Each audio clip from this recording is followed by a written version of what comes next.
जहाँ पे 2024 तक तो हर वर्ष, अब 2 साल पे एक बार होना हो गया है। तो मैं तो आया, उस साल शायद काफ़ी यात्रा कर चुके थे तो ये नहीं आ पाए, तो इनको हमने वीडियो पे देखा। वीडियो से इन्होंने अपने घर से एड्रेस किया 10 मिनट के लिए, तो वहाँ पे मैं सुना। उसको मैं रूरल ट्रांसफॉर्मेशन का महाकुंभ कहता हूँ। मिशन समृद्धि की जो समिट होती है वो हमेशा मद्रास में, चेन्नई में होती है, उसको मैं महाकुंभ कहता हूँ। और वो सब आपको जान के अच्छा लगेगा, मैडम आपको भी जान के अच्छा लगेगा कि हमारी दीदियाँ अरुण जैन से मिल चुकी जी। हमारे आरा में भी वो जा चुके हैं, अरुण, उनकी पत्नी मंजू और उनके मंजू के भाई। वो संबंध ऐसा है कि वो थोड़ा सा अनपार्लियामेंट्री लगता है, तो मैं बोल नहीं रहा हूँ, समझ गए ना? पत्नी के भाई को क्या बोलते हैं? योगेश एंड ये तीनों लोग यहाँ आए थे और खूंटी गए थे। ये वो समय था जब मैं खूंटी नहीं जा पाया, तो मैंने अपनी टीम को बोला था कि कहीं बताना मत, और अरुण को बोला था कि भाई कुर्ते पैजामे में जाओ ताकि कोई जाने न कि कौन हो, नहीं तो हमारा एरिया खूंटी बहुत ही खराब है, कोई पता लगा लेकर के अंदर अगर कहीं और चला गया सरंडा वंडा तो उनको ढूंढवाने में बड़ी परेशानी। हाँ, ये जगह ही ऐसी। तो अरुण जो है वो समृद्धि समिट जो करते हैं उसमें देश में जितने भी ऐसे प्रयोग होते हैं सबको बुलाते हैं, बाकायदे तरीके से समझिए 5 स्टार होटल में रुकवाते हैं सबको। ताज विमानता में रुके होंगे बहुत सारे, हाँ, और वहाँ पे वो समिट होती है 3 दिन तक। वो सब कुछ छोड़ करके हम सभी लोग एक दूसरे को सुन ले कि देश में कहाँ पे ऐसा प्रयोग हो रहा है जिसमें से कुछ स्वाति की बूंदें मिलें, जिनको हम अपने कार्य क्षेत्र में सीख करके उपयोग कर सकें।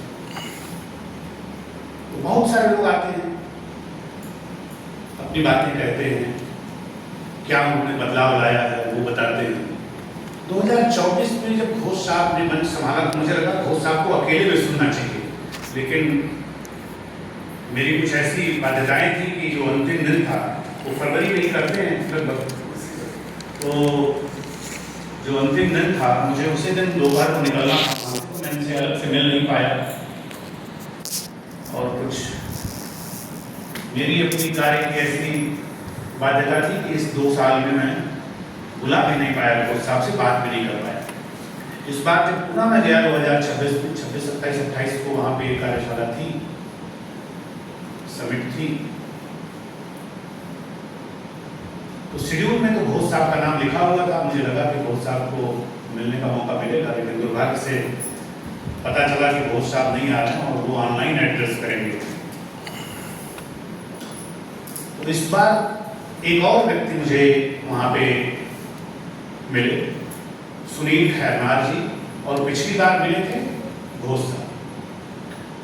तो मेरे मन में था कि इन दोनों लोगों को रांची बुलाऊंगा, अलग से इनको अपनी टीम के साथ, जो आप लोग बैठे हुए हैं, आरा के रंग, सिमरकुंडी या खूंटी का जो हमारा कार्यक्षेत्र है पथरा, इनके बीच में बैठेंगे, देखेंगे कि कैसे इन चीज़ों को हम अपनी जमीन पे उतार पाते हैं। क्या कोई ऐसी चीज़ है जो हम सीख सकते हैं, अपने कार्यक्षेत्र में उनको कॉपी कर सकते हैं। इसी सिलसिले में वहाँ से आते ही जब मैंने देखा कि घोष साहब वहाँ नहीं आए हैं, तो मैं इनसे संपर्क किया। अब मुझे लगता है कि 10-15 दिन पहले ही मेरी इनसे पहली बात हुई, मैंने इनको इनवाइट किया। घोष साहब मैं आपको बताऊं, मुझे लगा कि आप बोलेंगे कि सर 1 साल की वेटिंग लिस्ट है मेरे पास, मैं 1 साल में नहीं आ पाऊँगा, क्योंकि आपके बारे में इतना कुछ वहाँ बोला गया, कहा गया कि मुझे भी लगा, मुझे भी नहीं मालूम था कि आप रहते कहाँ। ये भोपाल में रहते हैं, उन्होंने उससे मुझे बताया। और जो हम लोगों की आदत होती है काम कराने के लिए, थोड़ा टारगेट जल्दी दे दो तो हो सकता है आदमी इस महीने दो तो अगले महीने। उन्होंने मुझसे पूछा कब आऊँ, मैंने कहा मेरे लिए तो मार्च ही सबसे महत्वपूर्ण है, इसी महीने कर लीजिए। अंदर क्या था कि शायद 1 साल तक ना आए, लेकिन जब टारगेट उन्होंने मुझसे पूछा तो मैंने क्या दे दिया, इसी महीने कर लो। और शायद हम लोग भाग्यशाली थे कि बोस साहब ने कहा ठीक है सर आप डेट बताएं, मैं देखता हूँ शाम तक क्लियर कर दूँगा। तो मैंने थोड़ा बहुत इनको ये दिखाने के लिए कि ठीक है मैं डेट बहुत मेहनत से ढूंढ रहा हूँ, मेरे सामने तो कैलेंडर पड़ा था, मैंने बताया ये डेट कर ली थी और इन्होंने हामी भी भर दी। मैंने ऑफिस को बोला भाई इनका टिकट कराइए,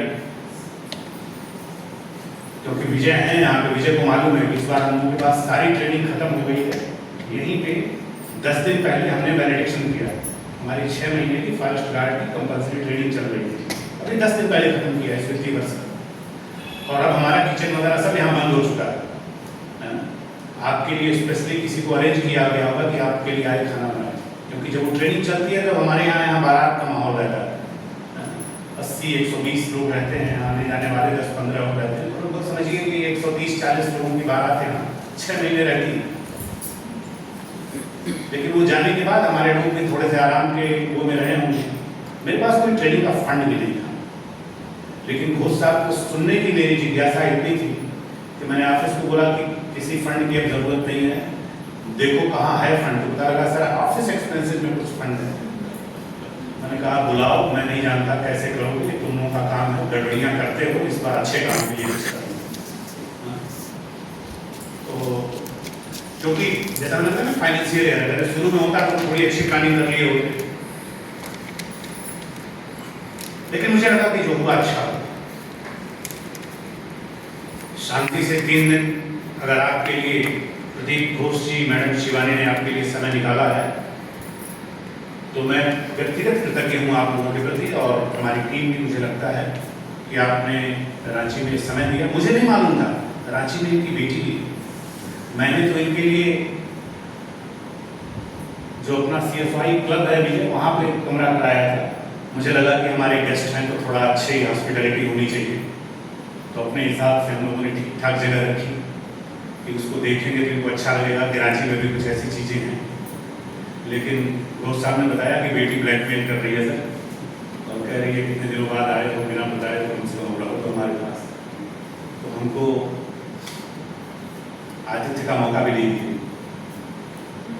बच्ची के पास रह रहे हैं। कल शाम को उन्होंने बताया कि सर कोशिश थी कि एक दिन उसके पास रह लें, बाकी फिर आपके यहाँ एकोमोडेशन में रहेंगे, लेकिन अब संभव नहीं हो पाएगा, तो आप बस मुझे आने जाने की व्यवस्था कर दें, बाकी तो अब मैं वहीं रहूँगा।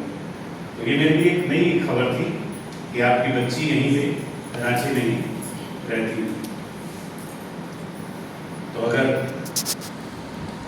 आगे कोई इसका सिक्वल बनाना होगा धुरंधर की तरह, एक ट्रेनिंग और करनी है, तो हम लोगों को घोष साहब से कम मैडम को बोला जाएगा इस बार नंबर लेकर के कि मैडम आए, बेटी बुला रही है। एक अच्छा रिश्ता रांची से झारखंड से हो गया, तो हम लोग बुलाने में सफल हो पाएंगे, ऐसा मुझे लगता है। बड़े लोगों को बड़े नहीं कहेंगे, उपयोगी लोग जो हमारे लिए उपयोगी हों, ऐसे लोगों को बुलाने के रास्ते तो निकालने पड़ते हैं। हमारे यहाँ कहा जाता है कि भाई कुआं नहीं प्यासे के पास जाता है, प्यासा कुएं के पास। हम प्यासे, हम तरीका ढूंढेंगे कि कैसे कुएं के आसपास पहुंचे। घोष साहब आपके लिए बस थोड़ा सा मैं संक्षेप में बता दूं, बाकी तो लोग ये जो हैं ये मेरी प्रयोग की धरती है जहाँ से लोग आए। कुछ भी अनोखा नहीं था, एक सामान्य व्यक्ति था। जब आया, जो कि फॉरेस्ट डिपार्टमेंट में आया था, IFS ऑफिसर के तौर पे आया था, तो ट्रेनिंग के दौरान ही मैंने देखा कि बड़े पैमाने पे जंगलों में लोग फेलिंग कर रहे हैं, कटाई कर रहे हैं, इलीगल माइनिंग कर रहे हैं। लीगल माइनिंग जो हो रही है वो भी इन्वायरमेंटली कॉन्शियस ढंग से नहीं हो रही है, गलत तरीके से हो रही है। तो एक आइडियल बच्चा तो संस्थानों से निकलता है, उसको बड़ी पीड़ा होती है। मुझे लगता है ये सबको होती है। कुछ लोग ये सोच करके शायद कि समस्या इतनी बड़ी है, मैं अकेला कौन सा भाड़ फोड़ पाऊंगा, वो देखते हैं जब भाड़ नहीं फोड़ पाए तो क्या करें, तो सिस्टम का हिस्सा बन जाते हैं। मैं एनालाइज करता हूँ कि इतनी गड़बड़ियाँ होती क्यों, वो मैं बता रहा हूँ, जो मेरी समझ है। हो सकता है मैं गलत हूँ, मुझे नहीं मालूम, ये मेरी समझ है कि इतना पढ़ लिख करके और इतनी मेहनत करके जो हम लोगों की जगह आते हैं, और इंडियन सर्विसेज में इतना प्रोटेक्शन के बाद, इतने पर्क्स के साथ वो अपना काम क्यों नहीं कर पाते?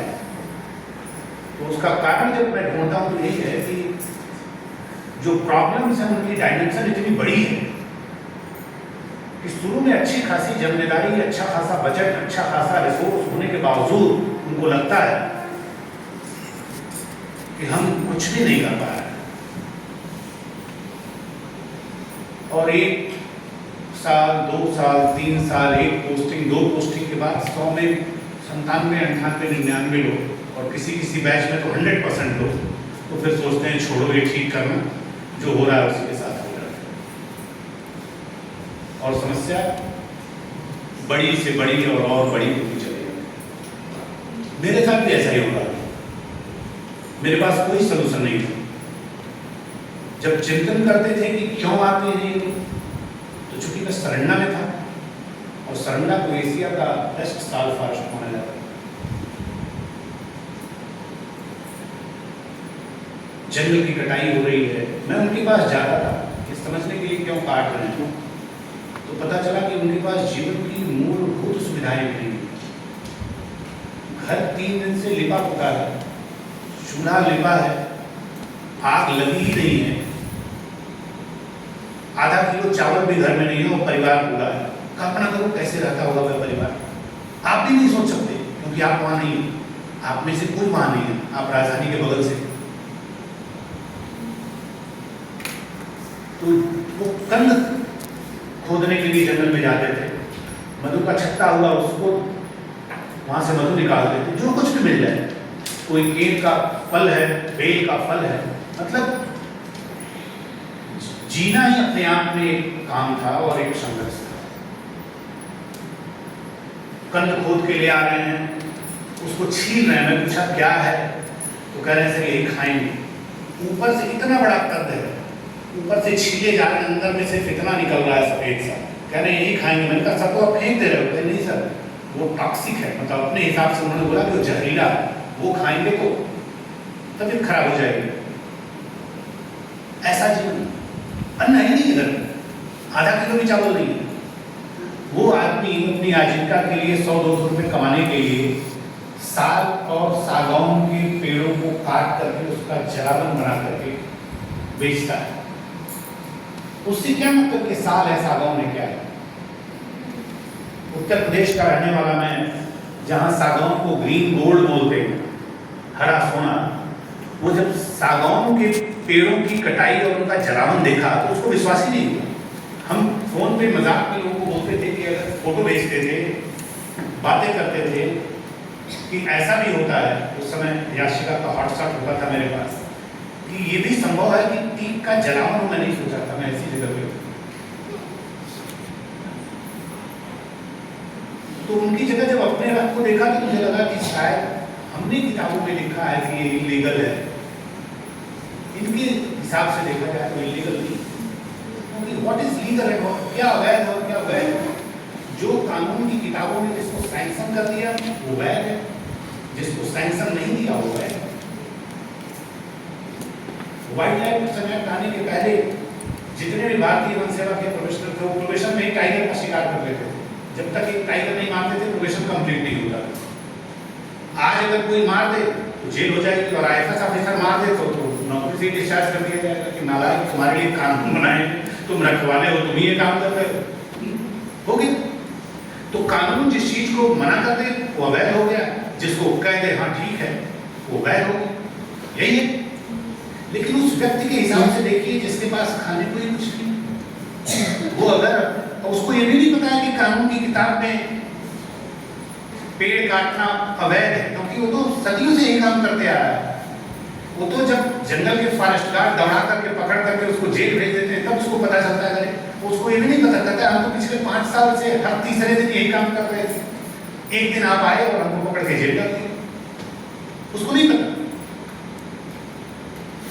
ये है वैध और अवैध की परिभाषा, और ये है जब आप एम्पैथी रखते हैं अपने आप को उसकी जगह रखते हैं। तो मैं समझना शुरू तो किया था, लेकिन मेरे पास इसका कोई रास्ता नहीं था। ये एक एकेडमिक एक्सरसाइज थी जो मेरे मन में चल रही थी कि यार इसकी तरफ से देखें तो वास्तव में ये कोई बहुत गलत काम काम नहीं है, तो पेट के लिए कर रहा है, कोई अमीर बनने के लिए नहीं कर रहा है। माफिया नहीं है कि जो जंगल की लकड़ी कटवा करके फर्नीचर बनवा करके और 5,000 की लकड़ी को 5 लाख में बेच रहा है, वो आदमी नहीं है। ये आदमी अपने शाम के चावल माड़ भात खाने के लिए कर रहा है। ये यात्रा वहां से शुरू हुई। जो मेरे सीनियर थे उनसे पूछते थे, बहुत ही सज्जन व्यक्ति थे। अभी भी हम लोग 15 दिन में एक बार मेरे कार्यालय आ ही जाते हैं। मैं उनसे अभी भी हम लोग बात करते हैं तो हंसते हैं, और सेवानिवृत्त हो चुके हैं। मैं पूछता था, मैं कहता सर इसका इलाज क्या है? बहुत ही सज्जन खाटी ईमानदार कहते थे, सिद्धार्थ उतना ही सोचो जितना कि हल हो तुम्हारे पास, उससे ज्यादा सोच के क्या मिलने वाला है, क्यों पागल बनोगे? ठीक ठाक सेवा में आ गए, अपने काम जो सरकार के सर्कुलर, सरकार के निर्देश के आलोक में जो ये भारतीय वन सेवा के पदाधिकारी का कार्य है वो कार्य करो। बाकी चीजों की चिंता करोगे तो पागल हो जाओगे, उसका निदान हमारे पास नहीं है, क्योंकि वो हमसे 13 साल सीनियर थे, उनको ज्यादा अनुभव था। लेकिन इससे मेरी समस्या का हल नहीं हुआ। वो काम तो मैं सोच ही रहा था, अगर वो हल होता तो सब वहां थे, हल हो गया होता वहां पे समस्या, लेकिन उनके रहते हुए चीजें हो रही थी। तब और जब चिंतन करना शुरू किया तो मुझे लगा कि हम काम सेक्टरल अप्रोच में कर रहे हैं, लेकिन व्यक्ति तो अपना जीवन समग्रता में जी रहा है। उदाहरण के लिए जो किसान है, गांव में रहने वाला जो मजदूर है, जो मूलवासी है, जो आदिवासी है, यहाँ दोनों लोग बैठे हुए हैं, वो हर परिवार, उसकी अगर बूढ़ी माँ है तो उसकी स्वास्थ्य की समस्या है, हर परिवार में बच्चा बीमार होता है तो स्वास्थ्य की समस्या है, घर में प्रेग्नेंट लेडी है तो उसको हॉस्पिटल ले जाना है, ये सारी चीजें। खेत को 3 पानी भी चाहिए, बच्चे को शिक्षा भी चाहिए, जानवर बीमार हो गया या कुछ हो गया तो उसको जानवर का डॉक्टर भी चाहिए। जो किसान है या जो गांव के बच्चे हैं उनको कौशल विकास की ट्रेनिंग भी चाहिए ताकि अपनी आजीविका को बेहतर कर सकें, जिसके लिए हम लोग आज वो सबको बुलाए। कहने का मतलब व्यक्ति अपना गांव में या जहां भी है अपना जीवन समग्रता में जी रहा है, लेकिन उनकी अलग अलग समस्याओं को हल करने के लिए व्यवस्था में अलग अलग डिपार्टमेंट, सिंचाई के लिए water resources department, minor irrigation department, स्वास्थ्य के लिए हेल्थ डिपार्टमेंट, जंगल को बचाने के लिए फॉरेस्ट डिपार्टमेंट, सड़क बनाने के लिए रोड डिपार्टमेंट, स्किल के लिए स्किल डिपार्टमेंट, एग्रीकल्चर में इंटरवेंशन के लिए कृषि विभाग है ना, बच्चे की शिक्षा के लिए एजुकेशन डिपार्टमेंट, और ये सभी उसी फार्मर, उसी आम आदमी के लिए बने हुए हैं जो गांव में है, और इन सभी के बीच में आपस में कोई तारतम्य नहीं है। उसकी समस्या है जस की तस है। तो जब मैं इंडिविजुअल लोगों से गांव में मिलता था कि आपकी इस दुर्दशा पूछते थे कि क्या आप अपने जीवन से खुश हैं, विश्वास मानिए, मुझे उन समय में उस गांव में एक भी व्यक्ति नहीं मिलता था जो कहता था, शुरू में तो मिलिएगा तो डायलॉग मारने के लिए, अगर आपको जानेगा कि आदमी मेरे से जुड़ा हुआ नहीं है तो भी बोल देगा आप जैसे हम भी ठीक है, आप राजा हो तो हम भी अपने मन के राजा हैं। आप अगर आप ठीक से बात नहीं करेंगे तो वो गांव में भी कुछ लोग आपको इस तरह का जवाब देने वाले मिलेंगे, लेकिन अगर आप उनके साथ बैठ करके हमदर्दी के साथ उनसे चर्चा करेंगे तो पाएंगे कि वो अपने जीवन की जद्दोजहद से परेशान है। तब जब बात होगी तब वो बताएंगे कि सर ठीक नहीं हो रहा हमारे साथ, हम इसमें बदलाव चाहते हैं। तो जब इंडिविजुअल व्यक्ति से पूछते हैं कि वो क्या परेशानियां हैं, तो अलग अलग लोग, हो सकता है आपको अपनी परेशानियों को अलग अलग तरीके से बताएं। कोई आदमी पढ़ा लिखा हो, थोड़ा सा जागरूक होगा, दिल्ली बम्बई कलकत्ता भी घूम आया होगा, इंटेलेक्ट भी थोड़ा बेहतर होगा, भगवान ने बुद्धि थोड़ी दी होगी, तो बोलेगा सर हमारे को शिक्षा नहीं मिली, शिक्षा मिली होती तो अपने जीवन में बदलाव कर लिए होते। कोई और व्यक्ति मिलेगा जो हो सकता है पोलियो वाला, पोलियो से ग्रसित हो, बोला सर क्या बताया, जागरूक ही नहीं था कोई, पोलियो का ड्रॉप नहीं मिलाया, देखिए कैसे हो गए, जीवन बर्बाद हो गए, घसीट करके चल रहे हैं। कोई और मिलेगा कहेगा सर खेत तो है 10 एकड़, लेकिन क्या करें, पानी ही नहीं है। बारिश भी अगर 2 हफ्ते 3 हफ्ते नहीं होती है तो हमारा धान सूख जाता है। और बहुत सा हमारा राज्य एक फसला, हमारे राज्य में सिर्फ धान होता है, मात्र हमारी क्रॉपिंग इंटेंसिटी 108%, यानी 8% एरिया ऐसा है जहाँ रबी होती है। अदरवाइज हमारे यहाँ रबी और जायद की दूसरी और तीसरी फसल नहीं होती, जबकि हमारे यहाँ 1300 मिलीमीटर है रेनफॉल, कल्पना करिए। तो जब उनसे ये चर्चा होती थी तो अलग अलग लोग अलग अलग बात बताते थे। कोई कहता था, गांव का ही कोई आदमी वहां से निकले, कहे इसकी स्थिति क्यों है, क्या करें सर, दिन भर खाली पी के पड़ा रहता है, पेट फूल गया है, महिला के घर की भी परेशान, मतलब नशा से इनकी स्थिति। तो गांव में अलग अलग लोग अपनी वर्तमान स्थिति के लिए अलग अलग कारण बताते थे, और मुझे तनिक भी नहीं समझ में आता था कि इतनी बड़ी जो समस्या है इसका निदान शुरू कहाँ से, नहीं समझ में आता। वो सब आपके लिए बता रहा हूँ, हमारी टीम के लिए रिपीटिशन इनको मैं बता सकूँ, ताकि आप उसी हिसाब से इनको अगले 3 दिन ले चलें।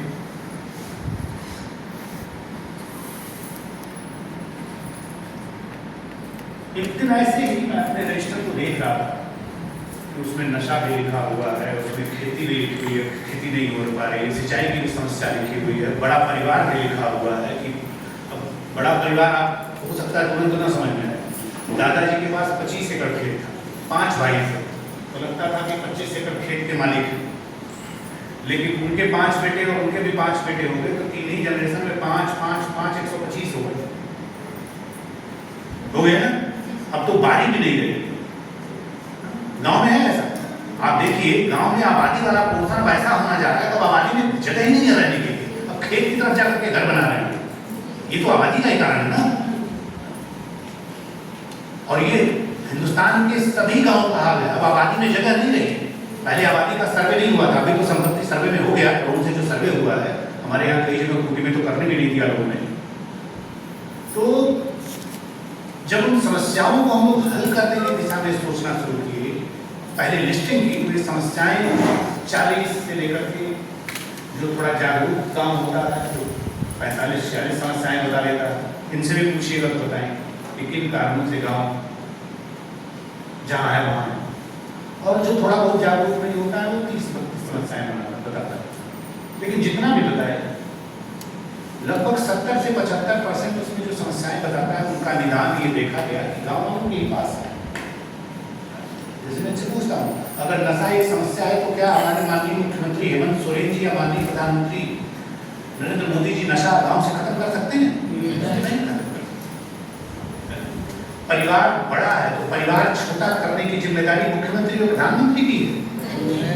गांव गंदा है तो गांव को साफ करने की जिम्मेदारी क्या मुख्यमंत्री प्रधानमंत्री आएंगे झाड़ू लगाएंगे, या एक गांव के लिए या 10-10 15-15 20-20 घर के लिए आदमी रखा जाएगा कि जाओ गांव में झाड़ू लगाओ?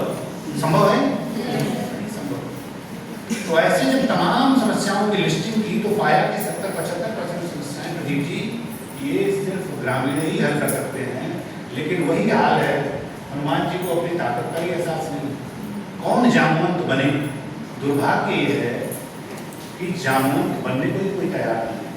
कुछ नहीं चाहिए हमारे गांव को आगे बढ़ाने के लिए, हमें जामवंत चाहिए। अब जामवंत ब्लॉक में रह करके, आज के जो जामवंत हैं वो ब्लॉक में रहना चाहते हैं, ठीक है, वो जिले में रहना चाहते हैं, वो स्टेट कैपिटल और नेशनल कैपिटल में रह करके सोचते हैं कि हम गांव को आगे बढ़ाएं। नहीं, गुलामी के समय से ही हमारे समाज में इतनी कुरीतियां आ गई, हम इतने बंट गए, ऐसे ऐसे नैरेटिव खड़े किए गए हमको बांटने के लिए कि आज गांव की हालत वैसी है जैसे आज के विश्व की, मैं बोलता मिनिएचर वर्ल्ड, छोटी दुनिया है। जैसे अभी ट्रंप साहब, Modi ji, Xi Jinping,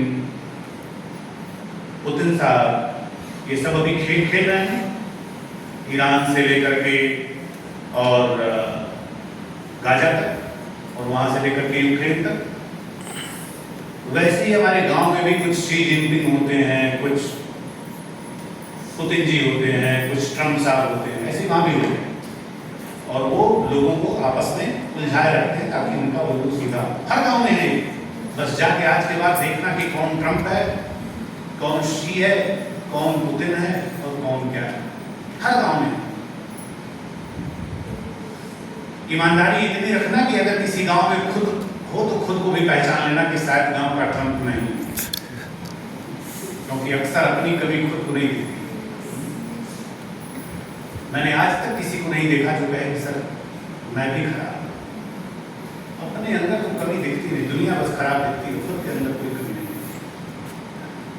criminal भी कम वक्त अपनी कमी नहीं देख पाता, अभी तो एक के बाद दूसरा, दूसरे के बाद तीसरा टाइम करता है, ईमानदारी स्वभाव हो गया।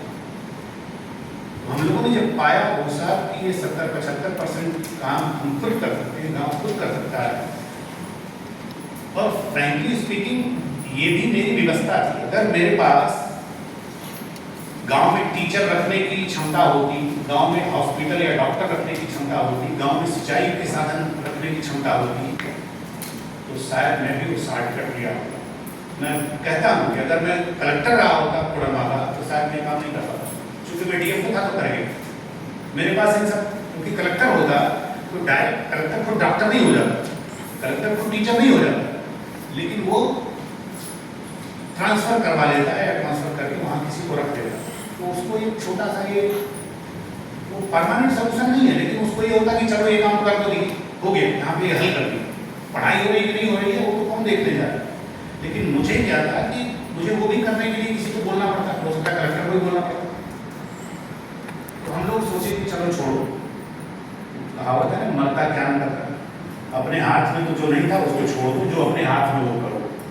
तो ये प्रयोग 2004 में अलग तरीके से होना शुरू हुआ। पहले तो हम गांव में जाते थे, समझने के शुरू वो करते थे। 2004 से हम लोगों ने किया कि हम लोग जो कर सकते हैं वो करेंगे, नशाबंदी, स्वच्छता, अपना पानी अपने रोकते हैं, छोटा परिवार, गांव को झगड़ा मुक्त किया जाए ताकि गांव के पैसे खत्म न हो, इन सब चीज़ों पे लगे। और तब के हमारे एक साथी बस यहाँ पे पिंक जैकेट में है, ये हमारे साथ उस गांव में जाया करते थे। हजारीबाग में टीचर थे, उस समय चतरा में थे। मुझे नहीं मालूम था यार है, कल शाम को मुझे पता था कि पता नहीं इनको कैसे सुन लेते। मैंने इनको बुलाना मेरे दिमाग में नहीं आया, मैं तो सोचा था कि मैं गाँव वालों को बुलाऊँ। सुनील ने बताया कि सर खनूजा हो गया, तब मैंने फोन किया, मैंने कहा पूछूं क्या कार्यक्रम है, तो सुबह 8 बजे मेरे साथ मैं पहुँच गया। तो यात्रा वहाँ से शुरू हुई। हम लोग उन चीज़ों से कार्य शुरू करते हैं और हमको पता नहीं था इसमें क्या सफलता मिलेगी, कैसे गांव वाला नशा छोड़ देगा, कैसे अपने गांव की खुद सफाई करेगा। ये आसान काम तो है नहीं। बाद में पता चला कि बड़े बड़े एनजीओ, मतलब दीप जोशी आए रांची, दीप जोशी का नाम आप जानते होंगे, प्रधान के संस्थापक थे, आए और उस समय वो आईफाट के हेड थे, international fund for agricultural development. आए और मुझे रेडिसन से फोन किया कि मैं यहाँ से चल रहा हूँ, मैं आपसे मिलूंगा। दिल्ली से चले थे तो हमको बताए थे कि मैं आ रहा हूँ। मुझे लगा आएंगे तो बताएंगे, तो फिर मैंने उनकी व्यवस्था वगैरह करूँगा। और चूंकि मन में उनके कुछ सम्मान था, वो अमेरिका में थे, सबको छोड़ छाड़ करके यहाँ आए थे 83 कि कुछ देश के लिए करेंगे। तो मुझे लगा मैं खुद जाऊँगा। उनको बहुत पहले रमन मैक्सेस से अवार्ड वगैरह मिल चुका है, बहुत जानी मानी हस्ती है इस देश की, खास करके रूरल ट्रांसफॉर्मेशन पे। तो जब मुझे फ़ोन किया तो मैंने कहा सर आपको आने की जरूरत नहीं है, मैं आ रहा हूँ, मैं ऑफिस में ही हूँ, मुझे 15-20 मिनट लगेगा। उन्होंने कहा नहीं, अगेन वही चीज़, प्यासा कुएं के पास आता है। मुझे ये समझना है कि आप नशा कैसे बंद करते हैं, क्योंकि हमने जब थियरी में सोचा था कि ट्राइबल बेल्ट में काम करेंगे तो नशाबंदी करेंगे, तो कागज में लिखा तो था, लेकिन इसी झारखंड और राजस्थान के डूंगरपुर से मेरे लोगों ने सूचना दी कि जब गांव में काम करते हैं और नशा की बात करते हैं तो गांव काम ही नहीं करने देता है। कहता है मेरा कल्चरल हेरिटेज नशा पीना मेरी संस्कृति का हिस्सा, और गांव बंटने लगता है और बाकी काम में नहीं हो पाते, तो हमने इसको छोड़ दिया। और अब तो मैं जहाँ भी जाता हूँ, जब मैं मिलता हूँ लोगों से, इस समस्या को लोग महत्वपूर्ण मानते हैं, लेकिन कोई समस्या पे काम नहीं करता, कोई नहीं, डर लेगा कोई, वो भी किसी के पास कोई अस्थायी समाधान का होगा, क्योंकि सबको वही बताया ना, जामुन कहाँ रहना चाहता है, ब्लॉक हेडक्वार्टर, ब्लॉक के नीचे कोई उतरना नहीं